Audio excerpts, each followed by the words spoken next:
ఈరోజు ప్రచారం చేసినట్టుగా డంబాచారం చెప్పినట్టుగా నరేంద్ర మోడీకి కూడా 200 సీట్లు దాటే పరిస్థితి లేదు.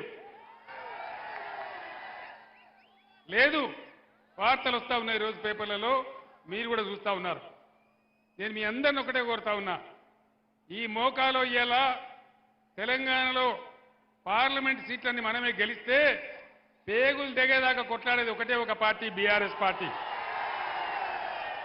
14-15 ఎంపీలతో మనం పోతే కేంద్ర ప్రభుత్వంలోనే హంగ్ పార్లమెంట్ వస్తే కీలకమైన పాత్ర పోషించే అవకాశం తెలంగాణకి ఈరోజు ఉంది.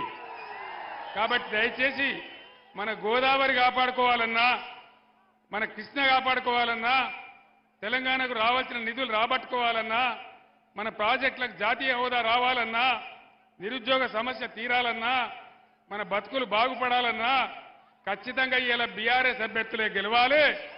అదే తెలంగాణ క్షేమం.